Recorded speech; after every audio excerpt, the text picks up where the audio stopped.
That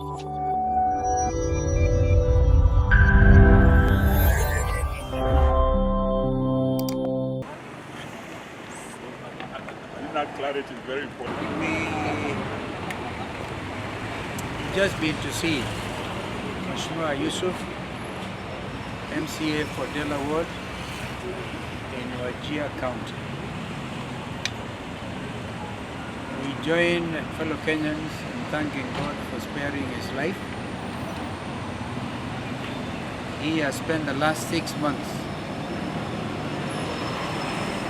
in unlawful custody.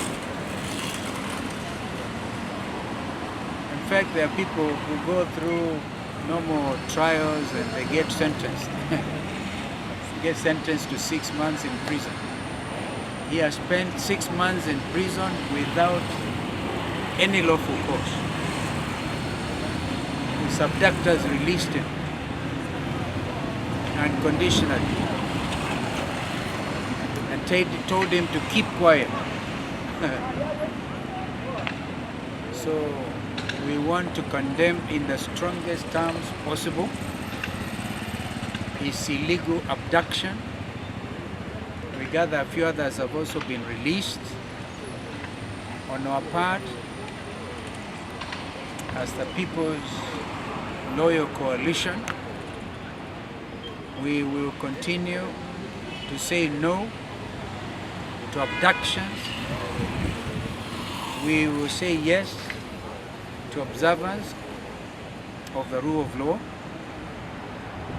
and strict adherence to our Constitution.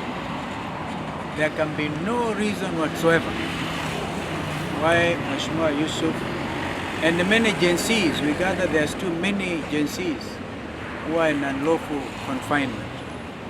We demand that they also be released immediately, and the abductors identified. This is very important. Who are their abductors? We know that there's a special squad complete with a doctor. They are meant to drink water. That's the one thing the doctors there tell them, drink a lot of water. By 1 meal a day, make you drink a lot of water. That is why Wajir Yusuf came out alive. And if you have a setup, and that's why we say this is all state-sponsored, because which other people can afford the services of a doctor? Okay? State-sponsored terrorism. Now, as you release them, like Wajir Yusuf, as you release them, and we say, please release them. No, it's not please. You have no option but to release them. But then we also want those abductors identified, prosecuted. We are not going to accept the issue of compensation, for example. Before you talk compensation, bring the perpetrators to book, charge them in open court. Then you know at least you have a heart of flesh and not a heart of stone. We are dealing with stone-hearted individuals in this country who hold the reins of power, who think they can establish torture chambers. The matter of Yusuf is international business. I've just been to the UN and I talked about me coming to see him. Therefore, we want to thank RK and other Wajnewas. And we want MPs from the Northeast, for example, to stand out. To stand out. Stand up also. Let nobody be user-friendly by a regime that has gone rogue.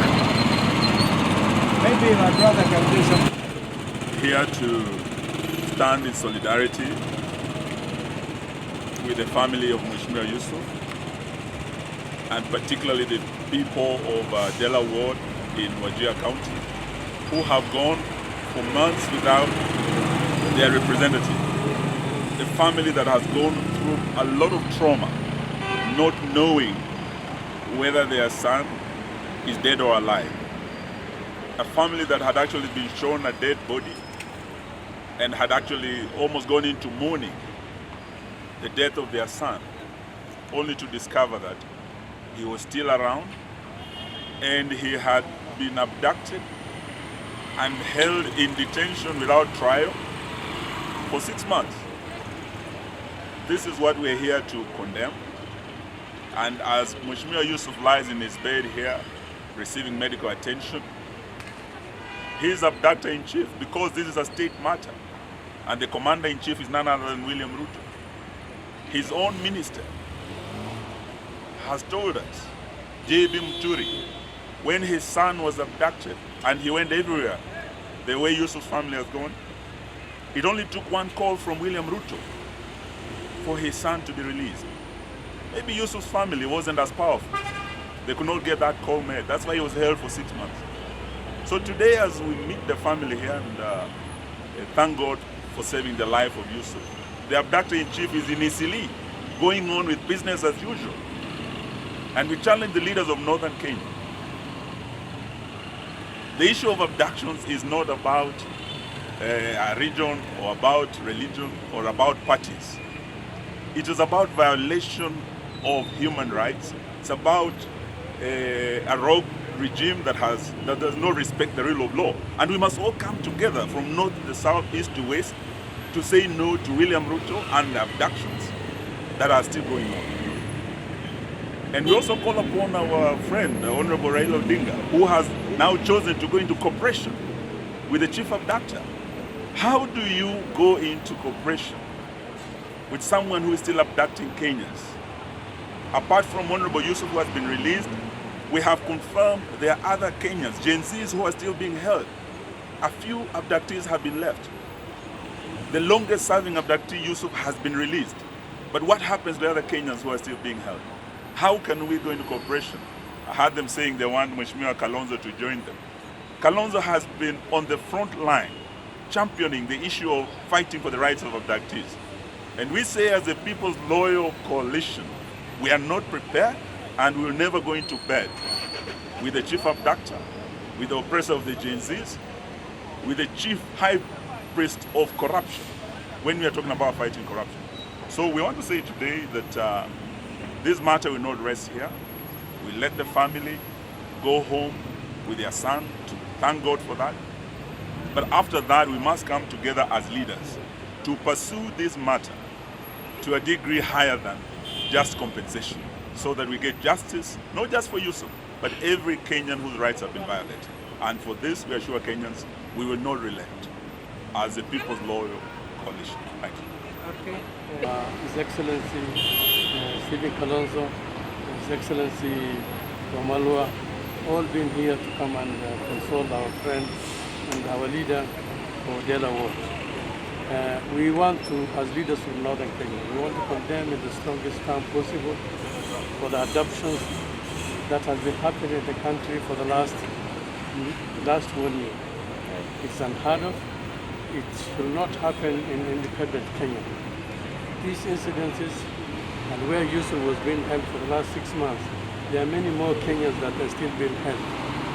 With the facilities which have been operated and manned by top government individuals, with a doctor in prison, trying to measure even the water level, the water intake of the various individuals that have been held. There is no other person who has the capacity to hold other than the state. We will hold the state responsible for the various abductions that have been happening in the country. It is only Ruto who has the capacity and who has the machinery who have been abducting the many more Kenyans that are in place. So we strongly condemn for those many months and many days that our leaders have been held, and we want Ruto to be accountable for what has happened. Indeed. And indeed he should be held accountable. I think if this is a matter for ICC, accountable, this is, if we as a loyal opposition, we are going to recommend and make sure that this becomes an item for ICC, because it is none other than the person who has been operating, it is William Samoei Ruto, who is indeed operating, and with his support and with his advisor from State House. That's why JB Muturi was able to get his release only from the head of state, from Ruto. It appears that many others who are still being held have no other sole relative, or they cannot access the head of state for them to get a release. So what we are saying, and it's coming to confirm that what is happening is unlawful, illegal, and Ruto should actually be held accountable for his misdeeds and his misrule in the country.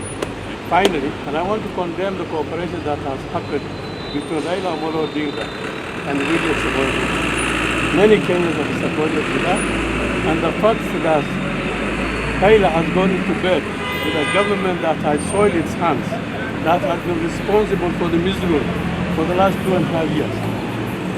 I'm ashamed that I voted for Raila Amolo Odinga in the last election under the umbrella of Azimio.